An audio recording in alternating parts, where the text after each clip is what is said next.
하시면서 할 때 우리 휴가를 성령 충만하게 보내십시오. 휴가를 성령 충만하게 보내십시오. 네, 감사합니다. 오늘 여러분과 함께 제가 소명자는 낙심하지 않는다라는 말씀을 증거하고 싶습니다. 소명자는 낙심하지 않는다. 사도 바울이 오늘 본문에 등장하죠. 여러분, 사도 바울은 간질병으로 큰 고통을 겪고 있습니다. 성경에는 이것을 사단의 사자라고 표현했습니다. 간질병은 그때나 지금이나 고통과 괴로움의 병입니다. 원인 규명이 아니기 때문에 고대 사회에서는 사단의 사자라고 표현할 정도로 큰 질병이 이 간질병이었습니다.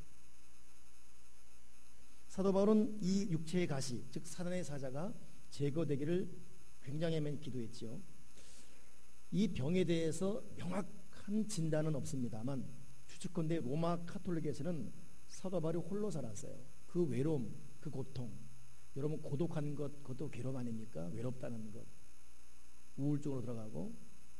로마 카톨릭은 이 사람의 육체의 가시를 홀로 사는 도구로 봤습니다. 개신교, 우리 기독교에서는 간질병 혹은 풍토병으로 봤습니다.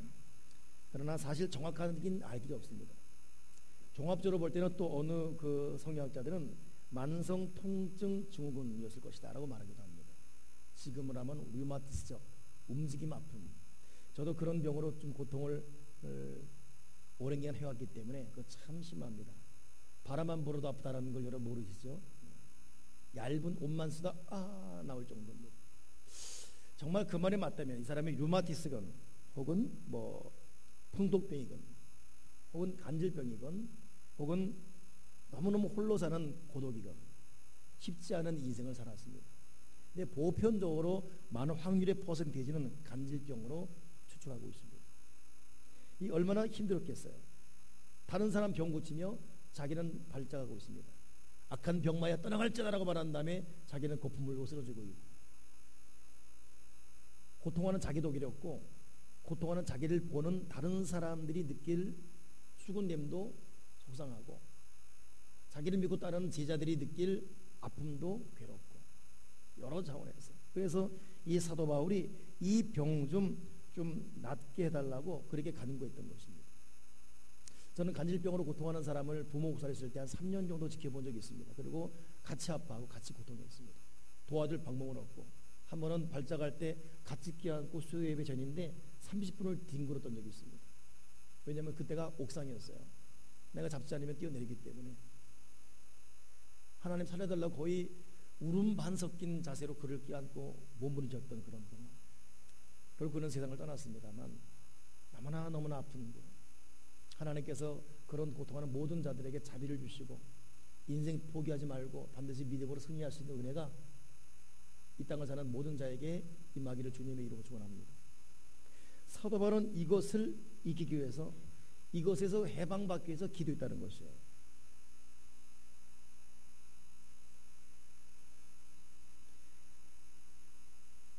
근데 문제는 고침받지 못했습니다. 하나님의 은혜가 아주 단박에 간결했어요. 내 은혜가 내게 족하도다. 끝. 고쳐주지 않았습니다. 근데 사도 바울은 어떻게 고침받지 못한 상태에서도 또 그 고통을 겪으면서도 사역을 완수했을까? 어떻게 사명자로 완주했을까? 여러분, 오늘 이거 저와 여러분이 고민해 봐야 됩니다. 사도 바울에 대해서는 견뎌내야 될 일이 많았어요. 매맞음, 죽기 일부 직전까지 가는 태장으로 매맞는 것, 살까지 떨어지고 엉덩이 살이 보일 정도의 매맞는 것, 감옥을 안방처럼 드나들어 했던 그 갇힘, 강의 위협, 산의 위협, 맹수의 위협, 죽음의 고비, 사람의 수군됨, 돌의 매맞음, 죽은 줄 알고 밖으로 내보일 정도의 그 산전수전 다 겪었다라는 말 자체는 사도 바울이 사치스러운 말입니다. 그는 죽음의 강에 살은 사람이에요. 그럼에도 불구하고 사도 바울이 어떻게 그 지독한 고통을 견디고 사역을 완주하고 사명자로서 우리 모두에게 신앙적 영웅이 되었을까?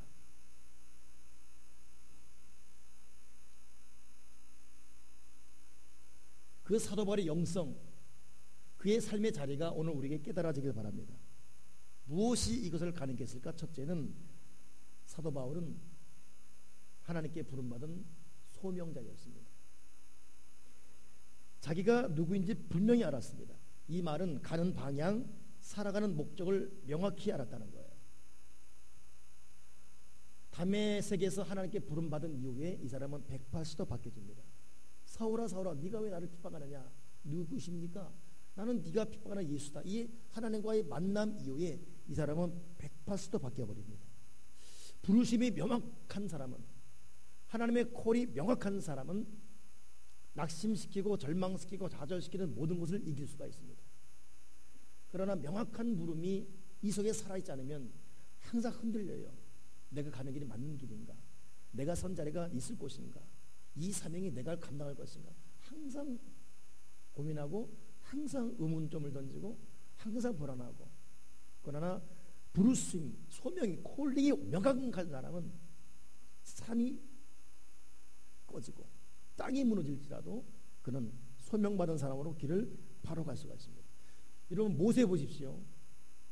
하나님이 호렙산에서 모세를 콜링합니다. 모세는 하나님의 콜링 과정 가운데 벗어나려고 몇 번 발버둥치지요.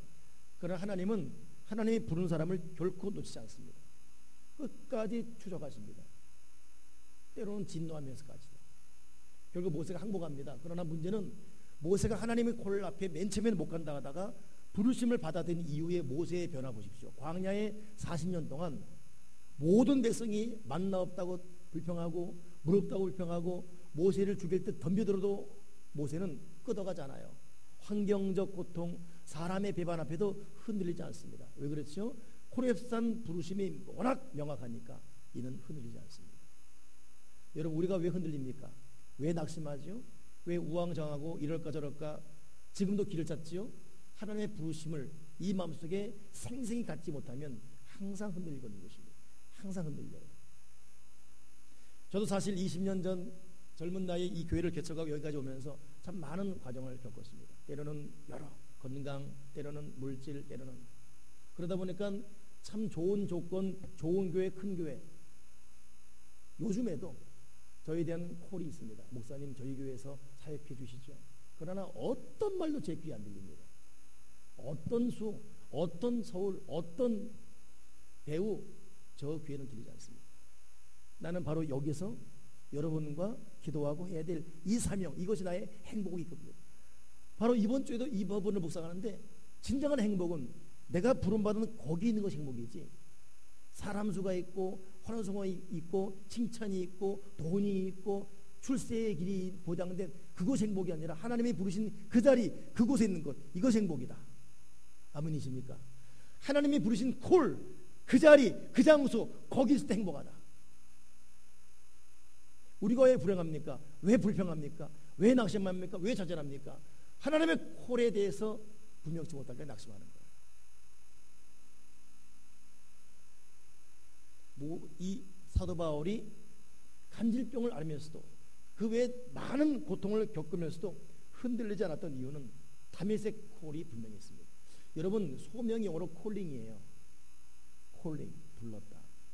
이 콜링을 받고 아멘함의 콜링의 뜨거움을 갖고 부름 받은 콜을 받은 사람이 자기의 능력, 자기의 달란트대로 살아가는 것을 사명 그래요.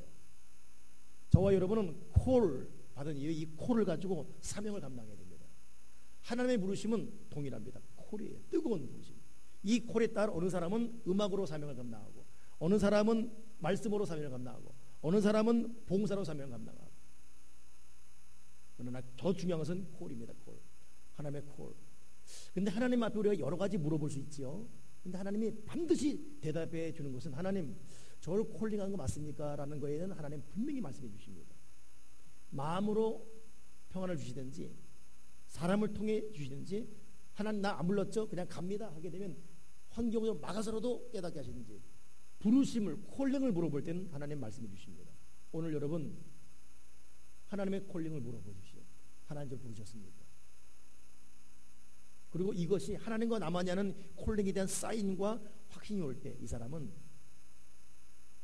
바람이 불건 어떤 요동치는 파도가 오건 이런 담대히 자기의 자기됨을 알기 때문에 앞으로 전진할 수 있습니다. 사도 바울은 콜링이 분명히 있어요. 오늘 여러분의 콜을 분명히 여러분 명확히 알고 살아갈 수 있는 우리 모두가 되길 바랍니다. 아멘이십니까? 아멘이십니까? 할렐루야. 두 번째, 이 사도 바울이 왜 이 지독한 고통, 육체의 질병 환경에서도 이렇게 사역을 완성하고 담대하게 신앙적 영웅으로 자리매김되었을까? 결국 사도 바울은 기도하는 사람이었습니다. 보세요. 사도 바울이 지금 자기 육체 가시 때문에 하나님 이것 좀 고쳐주십시오 기도했습니다. 기도하는 사람이 기도했다라고 딱 표현할 때는 진짜 기도하는 겁니다. 기도하지 않는 사람들이 나 기도했다 하면 그 사람 한 5분 기도하는 거예요. 평소에 기도 안 한 사람이 오늘 내가 너를 기도하고 그 사람 고지 그대로 믿지 마십시오. 한 1분밖에 기도 안 하는 거예요. 정말 기도하는 사람은 기도한다고 떠버리지 않습니다. 그리고 진짜 그 사람은 기도해요. 내가 몇 시간 기도했니? 내가 이거 말 안 합니다. 정말 기도한 사람은 기도했다 말 안 합니다. 근데 그 사람이 정말 기도에 작정 들어가면 무서운 기도예요. 이거는 대단한 기도예요. 산을 옮기는 기도입니다. 바울은 지금 그런 기도하는 거예요. 결국 여러분 이 기도의 과정, 이 기도의 헌신, 이 기도의 뚝심, 이 기도의 인내, 이것이 이 사람을 하여금 간질병과 고통스러운 환경을 응답 여부를 떠나서 이길 수 있는 힘을 공급한 것입니다. 왜 우리가 낙심하죠? 기도하지 않기 때문입니다. 왜 절망합니까? 기도하지 않았습니다. 왜 시험 듭니까? 기도가 부족하기 때문입니다. 특히 소명자가 기도하지 않으면 시험 듭니다. 사역을 받은 자가 기도하지 않으면 반드시 생각지 않은 곳에서 문제가 터집니다. 하나님의 일을 하는 사람들이 기도하지 않을 때 평상시에는 아무것도 아닌 말인데 그 말이 시험 들어요. 지나가는 차만 봐도 짜증납니다. 그는 마귀의 집중 공격 대상이기 때문에. 그렇게 은혜스러운 목사의 관계도 시험거리가 될 수 있어요. 사역자에게 기도가 빠지면 반드시 그는 시험거리입니다.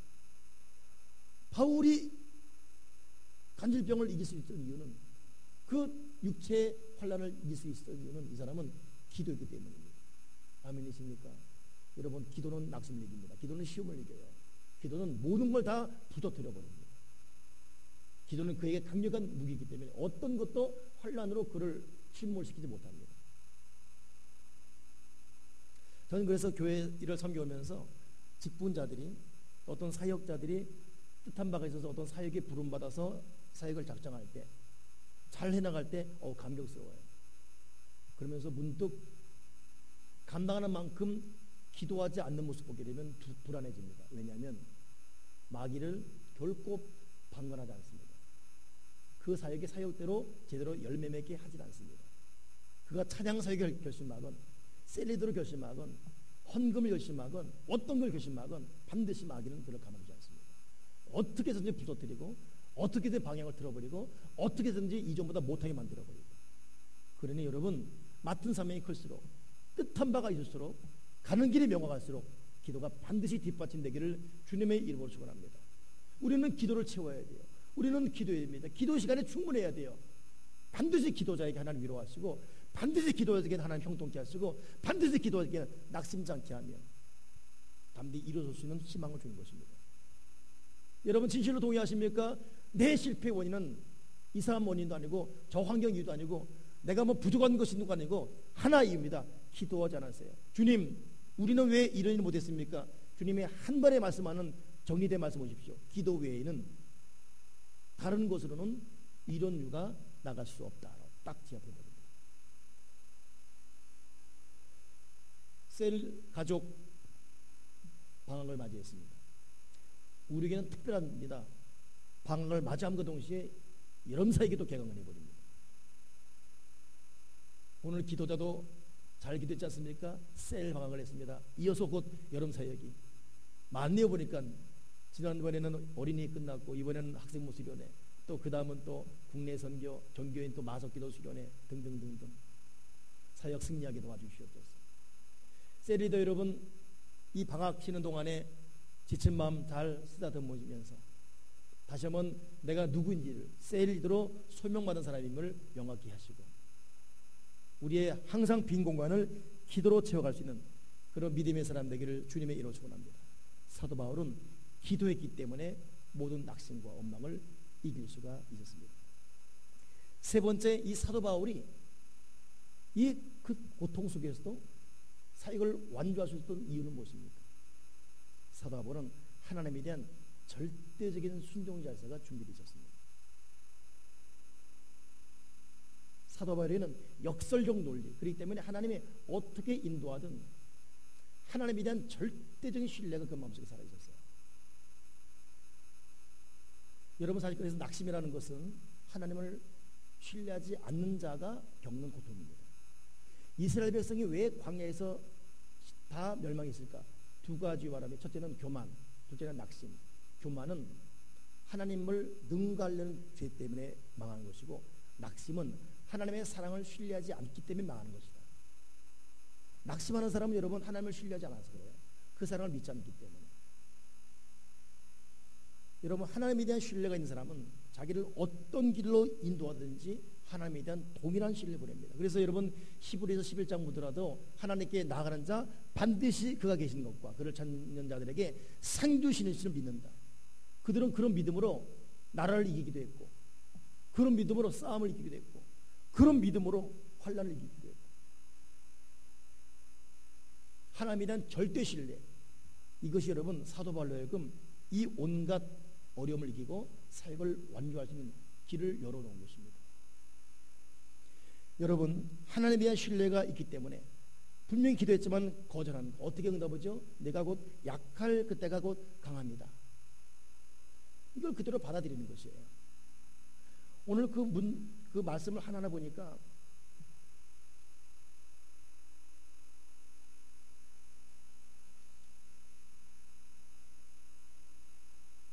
왜 하나님이 내 기도에 거절을 했을까?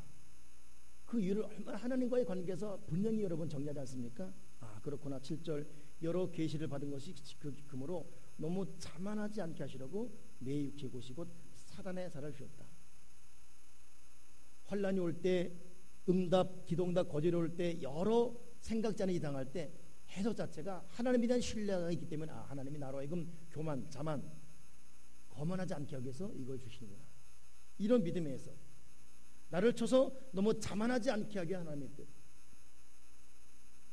그럼에도 불구하고 기도했단 말이에요. 3번이나. 그때 하나님께서 내 은혜가 내게 좋거도다. 이때 사도 바울이 어떻게 또 하나님에 대한 신뢰를 보입니까? 그렇구나. 하나님의 능력이 약할 이때에 나에게 온전케 되는구나. 나를 겸손케 하기 위해서. 두 번째, 나를 온전케 하기 위해서. 그래서 사도 바울이 3번째 한 것이 뭡니까? 이제부터는 내가 나의 여러 약한 것들에 대하여 자랑하니 그리스도의 능력이 내게 머물게 하려 합니다. 능욕, 궁핍, 박해, 곤고를 내가 기뻐한다. 내가 약할 그때가 곧 강함이기 때문에. 여러분, 하나님을 신뢰한 사람이 이 3가지 증상 보십시오. 환난, 어려움, 고통이 왔습니다. 이것을 어떻게 해석하죠? 왜 내가 이래야 되냐고 그러지 않습니다. 아, 이것은 나로 하여금 교만하지 않게 하기 위해서구나.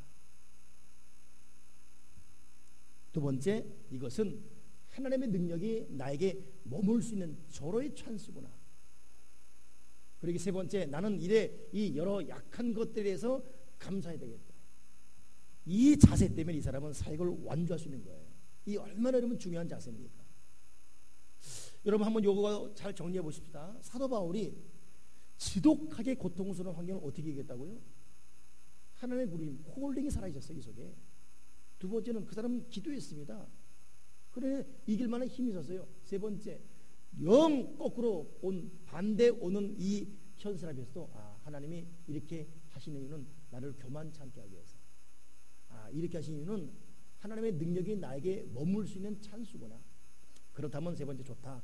나는 비록 내 뜻대로 되지 않았지만 나는 감사해야겠다. 이런 약함도 감사하고, 저런 슬픔도 감사하고, 이런 실패도 감사하고, 이런 곤고도 감사하고. 결국 이 태도, 이 자세 때문에 사도 바울은 사역을 완주할 수 있었고, 우리 모든 사람에게 신앙적 영웅이 되는 것입니다. 여러분, 소명자 가는 길은 쉽지 않습니다. 저는 어느 책에 보니까 그 헨리 트루먼 대통령에게 지도자, 리더란 누구인가, 무엇인가 물었을 때에 이 사람이 그렇게 말했어요. 사람들이 하고 싶어하지 않는 일을 하게 하고, 나중에는 그 일로 인해서 좋아하고 행복을 느끼게 만드는 능력을 가진 사람은 리더다. 리더십이란 일반 회중들이 하기 싫어하고 기피하는 일을 먼 안목을 가지고 끌어들이는 것이고, 그런 다음 그들이 하기 싫었던 일을 통해 그들 스스로 행복과 기쁨을 맛보도록 해주는 것. 그러기에 리더자들은 다른 사람보다 앞서는 특징이 있다. 근데 그러면서 그 다음 말이 뭐냐면, 그 과정 가운데 얼마나 고통이 큰지, 앞서 가야 되고 싫어하는 것 하게 만들어야 되고 그 일 통해 행복을 주게 해야 되고, 이 사람은 얼마나 많은 연단과 고통이 있어야 되겠습니까? 벤자민 프랭클린은 고통을 주는 것은 곧 교훈을 주는 것이다. 앞선다는 것, 사회자로 산다는 것, 소명자로 산다는 것, 지불해야 될 대가가 큽니다. 그러나 여러분, 그럼에도 불구하고 주님의 부르심이 있는 사람들은 이 길을 완주할 수 있는 것입니다. 여러분, 우리 심지가 견고합시다. 심지가 견고한 사람을 하나님은 평강으로 인도하는 것이에요. 이 소명자, 사역자를 교회로만 국한시키지 않습니다. 여러분 가정에서 리더고, 여러분 삶의 터전, 사업장, 직장에서 또 사역자인 것이고, 우리는 하나님의 부르심 받은 자로 살아가는 하나님의 사람들이에요. 그렇다면 여러분, 나는 하나님의 코를 받은 사람이다라는 이 마음의 확신. 두 번째는 우리의 모든 삶이 기도로 충분히 얼룩지도록 기도의 무릎을 꿇게 도와 주여 주시옵소서. 그리고 내 뜻대로 되지 않은 일에 대해서도, 영 반대되는 일에 대해서도 하나님이 나로 하여금 교만하지 않게 하려고 이런 아픔을 주셨구나. 이렇게 힘든 것은 도리어 이때가 하나님의 능력이 나에게 머물 수 있는 절호의 찬스구나. 자기 잘난만 사면 여러분, 하나님은 능력 역사하지 않습니다. 자기 능력으로 사다가 실패합니다. 내가 이렇게 어려움이 있는 것은 도리어 내가 약할 그때가 강함이고, 그렇다면 좋다. 난 앞으로 감사할 것이다. 여러분, 사역자가 소명의 확신이 있고, 사역자가 기도하고, 사역자가 불 앞에도 물 앞에도 실패 앞에도 가시 앞에도 감사하고 나가는데 그거 어떻게 실패합니까? 그런 여러분 승리할 수밖에 없는 것입니다. 오늘 저와 여러분에게 이 사도 바울의 사역의 자세, 소명에 대한 확신, 기도의 꾸준함, 모든 일에도 감사하면서 약할 그대가 곧 강함이다라는 확신 가지고 살아가는 이 자세 통해서 하나님께 영광을 올려드리고 믿음 승리하시는 저와 여러분에게 주님의 이름으로 축원합니다. 기도하겠습니다. 하나님 아버지, 우리 교회가 소명받은 교회로 하나님 앞에 올바로 응답드리게 도와주시옵소서. 여기 같이 기도하는 저와 우리 교우들이 하나님의 소명받은 바울처럼 소명의 부르심을 확신하고 매사에 기도하고 모든 일에 약할 이때가 제일 강함이라는 역설적 진리를 마음에 품고 기도하며 감사하며 주신 사명에 완전한 사람 다 되어지게 도와 주옵소서. 교회와 함께 우리 교우들 인생봉이 함께 일어나도록 은혜의 은혜를 더해 주여 주시옵소서. 주 예수 그리스도 이름으로 기도드립나이다. 아멘.